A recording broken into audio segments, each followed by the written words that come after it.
Y yo os diré, prácticamente nada, nunca, porque son delitos que son muy difíciles ya con un tribunal profesional. ¿Qué es la malversación? ¿Qué es el tráfico de influencias? Es decir, son delitos muy complejos que son muy difíciles de enjuiciar, incluso en un jurado de jueces profesionales. Ernesto. Normalmente si hay un crimen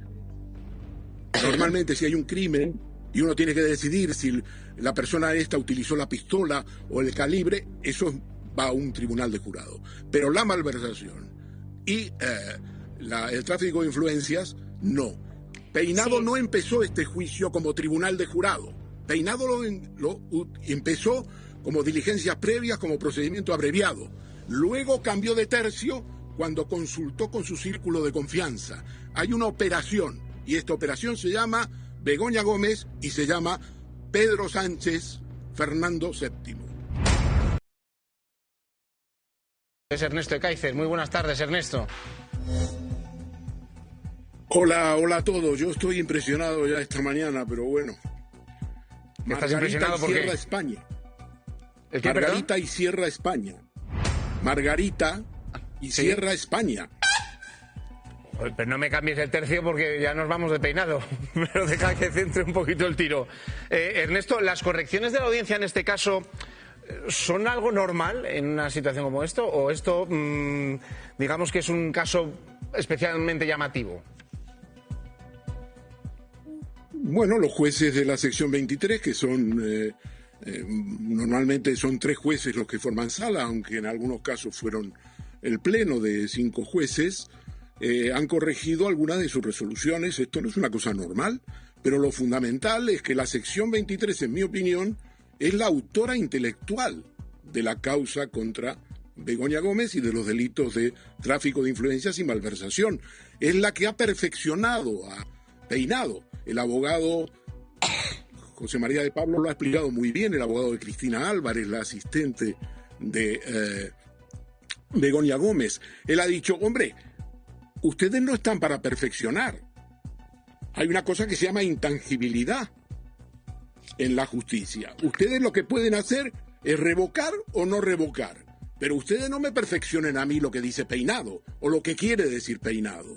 Y la conducta de la sección 23, presidida por Rosario Esteban, una jueza conservadora que quiere pasar al Supremo y tiene todo el derecho a hacerlo, pues ha sido una conducta donde han dicho, deja de lado esta cuestión, ocúpate de esto, no te disperses. En otros términos, la sección 23 es quien ha, digamos, perfeccionado, mejorado, afinado en términos jurídicos lo que ha pasado. Es evidente que ha habido correcciones y la prensa ha destacado esas correcciones, pero yo siempre he explicado desde el comienzo que la sección 23 era la sección que quería Begoña Gómez en el banquillo y lo van a conseguir.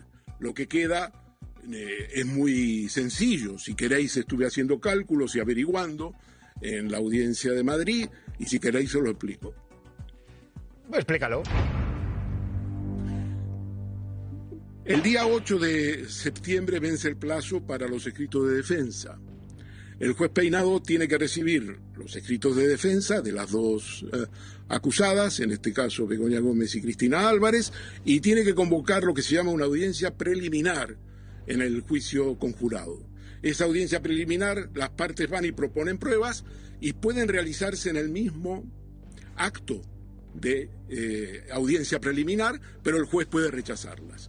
Lo que va a pasar es que el juez va a rechazarlas porque no las considera imprescindibles antes del juicio oral, las va a trasladar al juicio oral y en 2 días, probablemente si el 9 es la audiencia preliminar, el 10 o 11 el juez dictará el auto de juicio oral donde explicará los delitos por los cuales acusa a cada una de las dos acusadas, a Begoña Gómez por malversación y tráfico de influencias y a Cristina Álvarez por malversación. Eso pasa a la audiencia de Madrid, a la presidencia de la audiencia de Madrid, y eso va por turno a una sección de la audiencia de Madrid. Esa sección tiene que elegir un magistrado presidente del tribunal de jurado, y ese magistrado pues tiene que hacer lo que se llama el auto de hechos justiciables, que es recurrible pero en queja, es decir, que no suspende el procedimiento. ¿Qué quiere decir todo esto?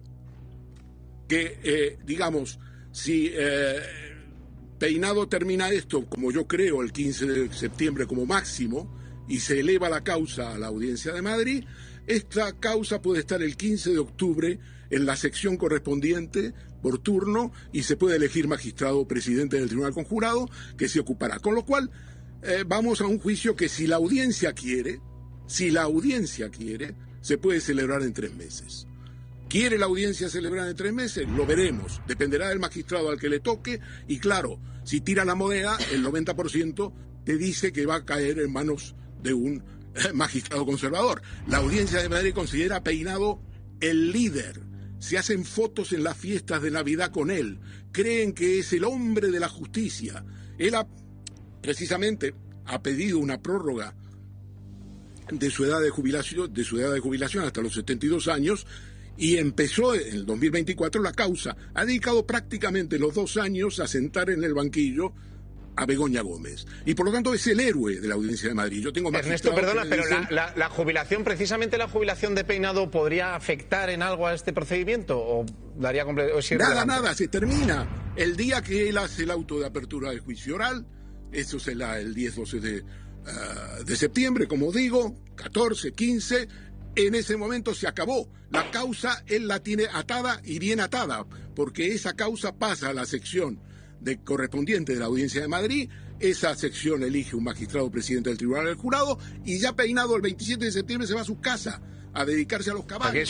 Su último servicio a la justicia sería este. Ernesto, déjame traer el debate un poquito a la mesa. Garea, que quiero escuchar tu opinión. Bueno, yo lo primero es que creo que cuando se jubile el Estado de Derecho tiene que celebrarlo. Yo creo que es una buena noticia que salga de la carrera judicial por las cosas que le hemos visto hacer. Y coincido con Ernesto en lo que dice que a veces le atribuimos cosas a Peinado que hace muchos disparates. Por ejemplo, el escrito que presentó sobre Bolaños en el Supremo es probablemente el peor escrito que ha entrado en la historia del Supremo en el Supremo. Pero es verdad que en lo esencial, en lo fundamental, ha tenido respaldo de la Audiencia Provincial y eso a veces se nos olvida y lo centramos en Peinado, que, insisto, ha hecho méritos suficientes como para que celebremos su jubilación y pensemos que la carrera judicial va a ser mucho mejor cuando él no esté. Marta. A mí me parece que sobre todo, bueno, más allá de todo lo que hemos ido contando, que sea juzgada por un juicio conjurado, me parece que es imposible que haya 9 personas que no tengan una idea preconcebida sobre Begoña Gómez, ¿no? Y sabemos que los jurados condenan en un 90% de las ocasiones. Si tenemos el antecedente del caso de Camps con los trajes, que al final le juzgó un jurado popular y le absolvió, pero es muy difícil en este ambiente político pues que haya 9 ciudadanos puros, limpios, etcétera, etcétera, que no tengan una opinión política o preconcebida sobre la señora Gómez. Ernesto, ¿se puede interpretar que la sentencia siempre va a ser sí o sí antes de las próximas elecciones generales? Bueno, eso dependerá, Gonzalo, dependerá de la Audiencia de Madrid. Si la Audiencia de Madrid quiere hacerlo, pues lo puede hacer. No sabemos cuándo van a ser las elecciones y ellos tampoco lo saben. Esa es una incógnita importante. Pero yo creo que normalmente deberíamos esperar un juicio muy rápido y yo diría que, por ejemplo, si quieren hacerlo en el mes de marzo, tienen porque el magistrado presidente tiene que hacer el auto de hechos justiciables. Como dije, el recurso es de queja, no interrumpe el procedimiento. Por lo tanto, pasa luego, una vez que se termina el auto de hechos justiciables, se pasa a la elección del Tribunal de Jurado, entre las personas que ya están, entre las 36 personas que ya pueden técnicamente ser propuestas. Y por lo tanto eso va muy rápido. Si quieren hacerlo en marzo, Gonzalo, lo hacen. Ahora, también diré una cosa. ¿Cuántos juicios conocen ustedes de malversación y tráfico de influencias por tribunal de jurado? Es una pregunta no para pasapalabras, sino para expertos en derecho. Y yo os diré, prácticamente nada, nunca, porque son delitos que son muy difíciles ya con un tribunal profesional. ¿Qué es la malversación? ¿Qué es el tráfico de influencias? Es decir, son delitos muy complejos que son muy difíciles de enjuiciar, incluso en un jurado de jueces profesionales. Ernesto. Normalmente si hay un crimen y uno tiene que decidir si la persona esta utilizó la pistola o el calibre, eso va a un tribunal de jurado. Pero la malversación y el tráfico de influencias, no. Peinado no empezó este juicio como tribunal de jurado. Peinado lo empezó como diligencias previas, como procedimiento abreviado.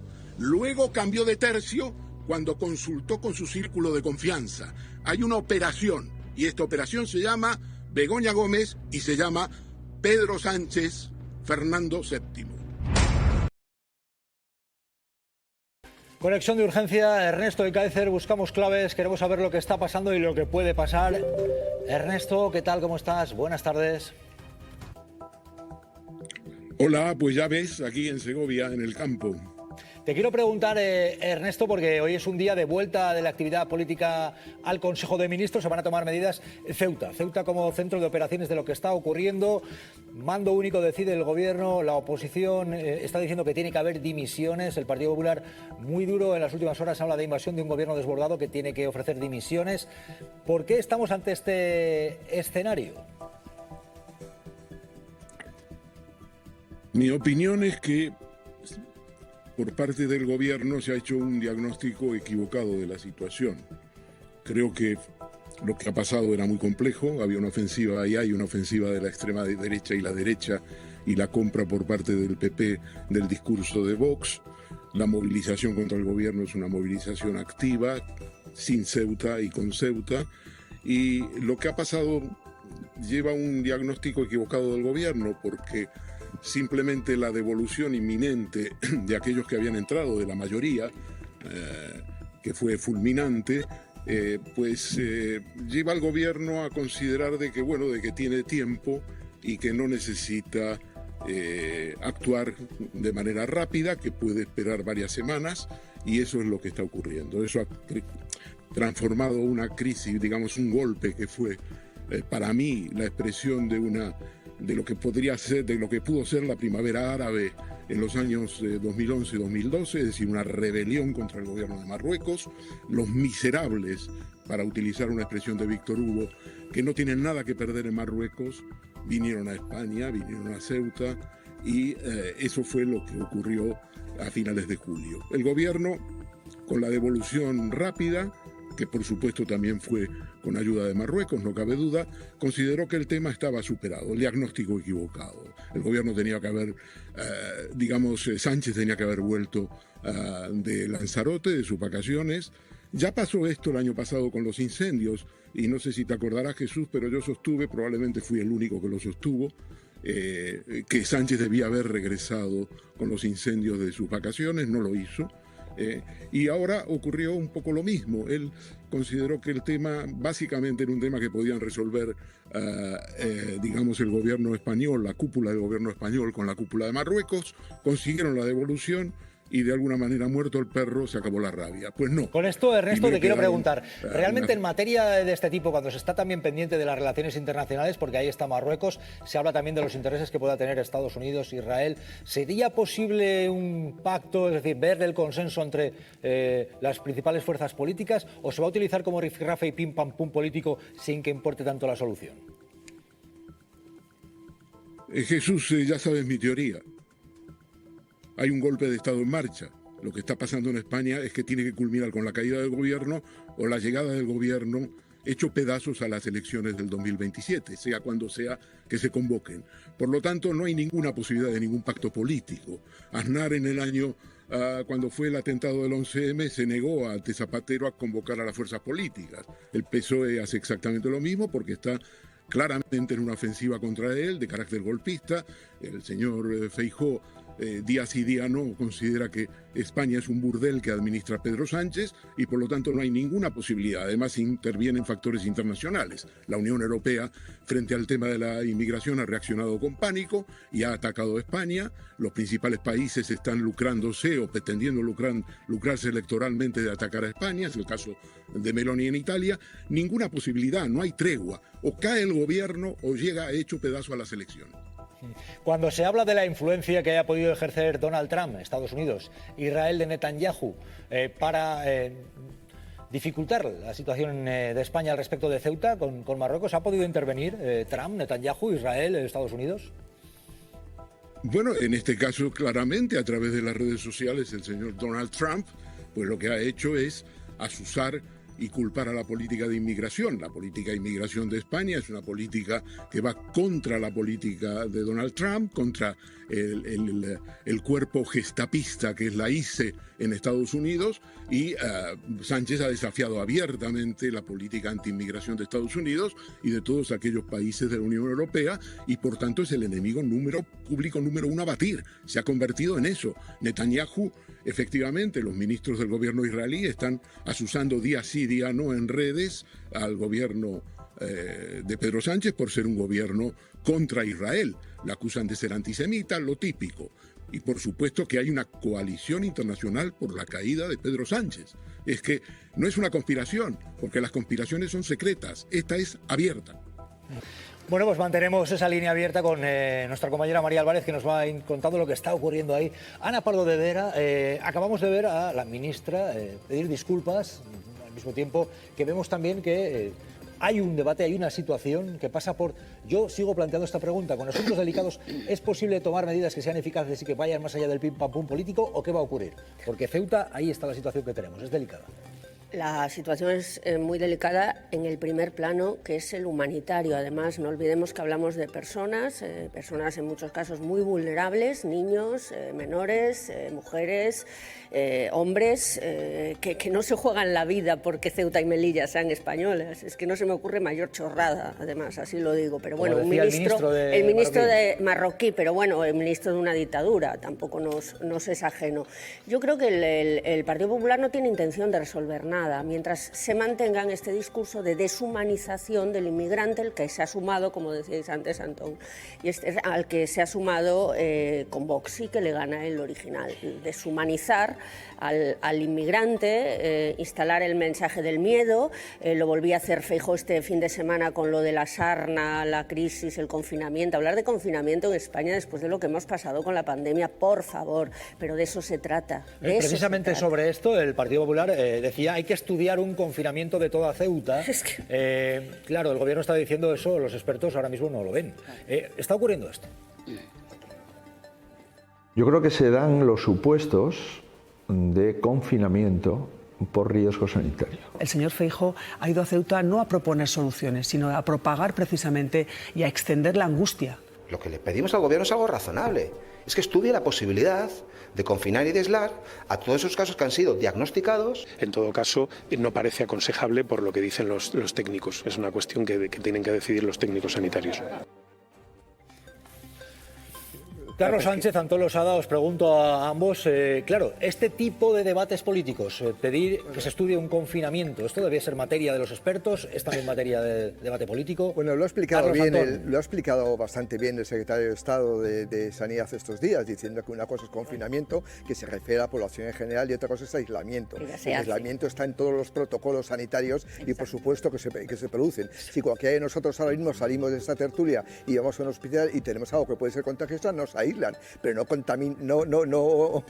no aíslan a todo estudio de Radio Televisión Española, que yo creo que es que simplemente no utilizan ni siquiera la metodología clave, pues dice muy poco en favor de la oposición. A mí de todas las cosas que ha dicho mi amigo Alberto Núñez Feijóo es la que más me ha sorprendido, porque de esto sí sabe. De temas sanitarios sí sabe. Exacto. Y lo demostró durante la pandemia, donde se convirtió poco menos en el epidemiólogo en jefe. Y buena parte de su prestigio político viene de la gestión de la pandemia, que hay que cuando colaboraba con el gobierno. Que fue con diferencia el presidente autonómico que mejor la gestionó. O sea, él sabe que lo que está diciendo no es correcto y que solo va a sembrar alarma. Claro. Pero lo dice. Entonces yo ahí sí que veo una directa responsabilidad en Alberto Núñez Feijóo, sabiendo que lo que está diciendo lo único que va a hacer es generar miedo, y que en términos sanitarios y epidemiológicos es una auténtica estupidez y contraproducente. Entonces que ya lo haces conscientemente, lo haces a propósito. ¿Y por qué? Conectando con la pregunta de mi amigo Jesús Cintora, ¿por qué no se pueden buscar soluciones? Porque el PP no ve Ceuta, ni ve los ceutís. El PP ve Pedro Sánchez. Mira hacia Ceuta y ve Pedro Sánchez. No ve ni Ceuta, ni los ceutís, ni los niños, ni las niñas, ni los vecinos que temen por su seguridad o por sus servicios públicos. No ven nada de eso. Y entonces, como no ves nada de eso, nunca te vas a preocupar en las soluciones. ¿Por qué? Porque lo único que ves es Pedro Sánchez y una oportunidad para castigar, para desgastar, para culpar, que seguramente habrá mucho de lo que responsabilizarlo, al presidente del gobierno. Pero eso entonces, claro, si tuviéramos una oposición que en lugar de ver solo a Pedro Sánchez, pase lo que pase, viera los problemas, pues a lo mejor sí se podría llegar a acuerdo. Enseguida vamos a preguntar a la ministra de Sanidad, a Mónica García, va a estar en este programa y le vamos a preguntar. Pero antes, su número 2, Padilla, decía el secretario de Estado de Sanidad, en la línea de lo que pide el Partido Popular de confinar Ceuta, esto. Lo primero que debería ocurrir es que el Partido Popular supiera de lo que está hablando. Lo que hay que hacer es seguir actuando en base a los protocolos existentes. Si el Partido Popular está preocupado y quiere que estudiemos que eso se haga, yo le puedo decir que puede estar muy tranquilo porque como hemos estudiado, eso ya se hace. Y entonces simplemente lo que hay que hacer es dejar de generar, digamos, falsas polémicas e intentar remar un poquito a favor.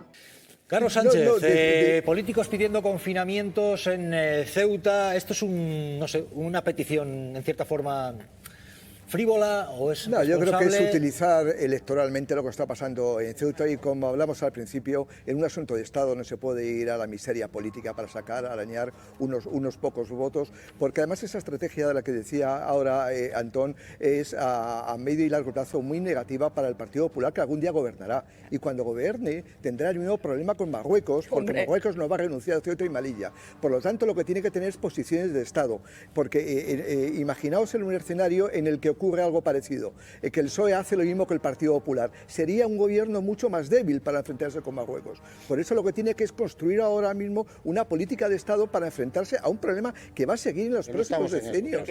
Claro, estamos en tumbar al gobierno como efectivamente. Claro, efectivamente, el problema que tiene esa estrategia es que es una estrategia a corto plazo que se vuelve contra ti al día siguiente de tomar posesión. ¿Por qué? Porque todas las cosas que dijiste te las vas a tener que tragar.